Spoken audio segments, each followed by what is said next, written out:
Hi everyone, I'm Lindsay Lewis, editor of Building Enclosure. Thanks for listening along with us today. On December 10th at 2 p.m. Eastern Time, we have a free webinar, Building Science and Life Safety in Wood Frame Construction. Aaron Andes, Director of Design Outreach for GAF CPLAS, joins us today to chat about the upcoming webinar. Aaron, thanks for sitting with us. Thanks for having me, Lindsay. So to begin, how have building codes begun to challenge designers when it comes to safety and energy efficiency requirements? Yeah, so we're going to be talking specifically about Type 5 construction and multifamily and how the NFPA 13 sprinkler requirements challenge designers when it comes to designing well for condensation. So there's a number of different code components that come into play in this Type 5 construction. And the increases in energy code requirements for insulation is actually the thing that's been kind of rapidly increasing and causing problems that didn't exist maybe 20 years ago. So if we're looking at multifamily projects, do they require anything different from residential construction when it comes to codes and even, say, like indoor air quality standards? Yeah, so it's actually a completely different code.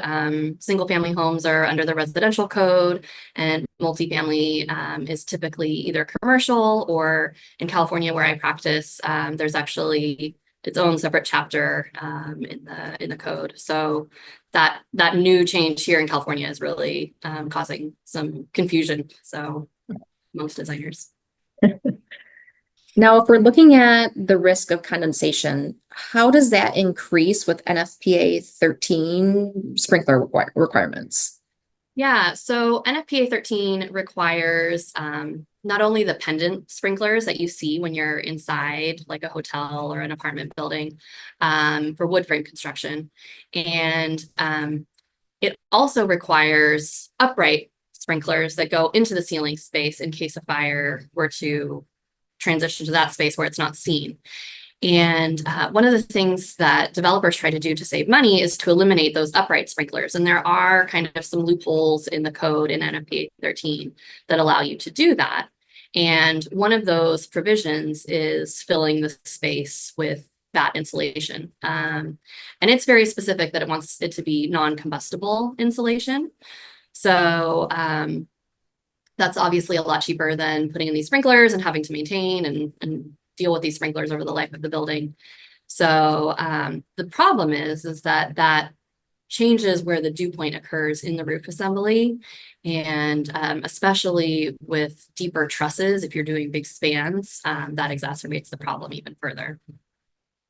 So if we're staying on the topic of condensation, can you discuss assemblies or roof components in low slope applications that make condensation more likely? Yeah, so a lot of residential construction, especially single family homes, has a steep slope roof. And so it's very common for those roofs to be vented and insulated from below. And the physics in that allow the height differential creates convective loops. And so air will flow really nicely in those types of roofs. When we take that same thing and make it flat, we no longer have that height differential to create the convective loops. And while the code technically allows for venting of low slope roofs, and that's what people generally try and do when they're filling the cavity with batt to limit the risk of condensation, it just doesn't quite work. The building science doesn't play out even though code allows it. So earlier you mentioned that there can be a lot of confusion when it comes to codes and changes that occur. So with that being said, what should building enclosure consultants understand when it comes to code requirements and Type 5 construction? One of the things that I find a lot of people aren't aware of, and I practice in California where we don't get super cold temperatures, but we still have a lot of humidity in the coastal areas. And so condensation is still a very valid concern. But I have also heard from consultants across the country that have been dealing with this in places like Chicago and Boston, where it also, does get quite cold.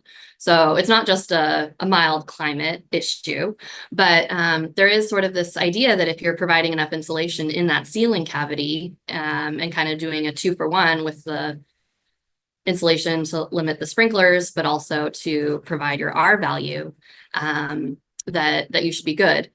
There's a provision in Chapter 12 regarding indoor air quality that actually talks about the minimum insulation that needs to go above deck. And with wood frame construction, this is especially important because if you have condensation on your plywood sheathing, or, today even OSB is really common and becoming more prevalent,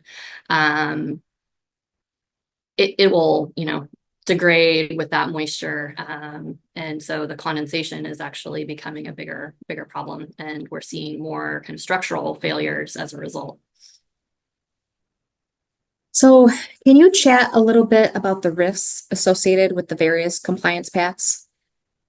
Yeah, so there are, in the presentation, I'll be talking about 4 main paths that people kind of look at when they're going to VE, having all of their insulation above deck, which would be the best practice approach from a building science standpoint. But that approach does require those ceiling sprinklers to be installed. So that would be the best path from a building science standpoint. So one of the other paths that people try and do is split the insulation, where, they fill the cavity with the insulation and then they put some rigid above to try and control the dew point. So that compliance path requires dew point calculations. And so we'll talk a little bit about what that looks like. Sometimes people also try and do spray foam underneath to limit the airflow from getting to the wood deck. And that can work. And then they fill the rest of the cavity with batt to, eliminate that concealed space for the sprinkler requirement and also get their full R value. But there are some quality control challenges with installation because that spray foam is field applied and it really needs to be continuous in order to serve that air barrier function to limit the risk of condensation. And then the third compliance path that people may try is to just fill the whole cavity with batt and call it good. And while that is often accepted by code officials, it doesn't technically meet the intent of the Chapter 12 condensation control requirements. So we see it's commonly done, but it doesn't really meet the letter of the law when it comes to condensation control. Now, during your presentation, are you going to be chatting about hygrothermal modeling? And can you explain this and its role in roofing assemblies? Yeah, so for that option 2 with the split insulation approach, where you have some rigid insulation above deck and a lot below deck, the code requires a dew point calculation. And this is something that most architects learned in school and haven't really done since. But a hygrothermal analysis is a software package. The most common one is WUFI, and it's an acronym for something in German, and please don't ask me to pronounce it. But basically, the dew point calculation occurs at a single point in time.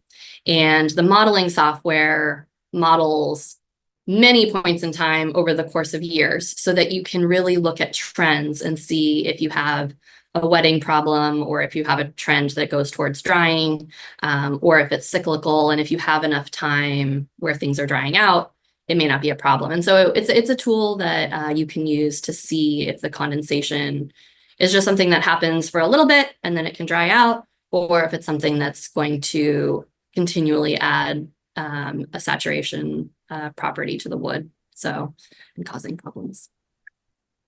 All right, Erin, so what else will attendees learn come December 10th?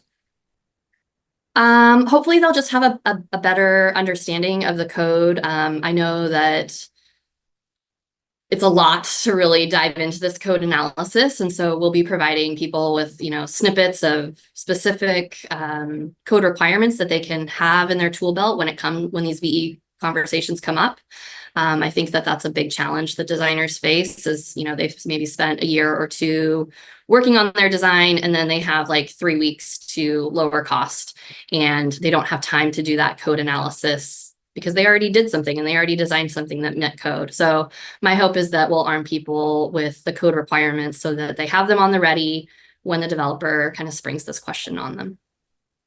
Well, thank you again, Erin, for your time today. Yeah, thank you so much. Looking forward to it. To sign up for this free webinar, head to continueducation.bmpmedia.com. Until then, visit us on buildingclosureonline.com for your technical and educational resources.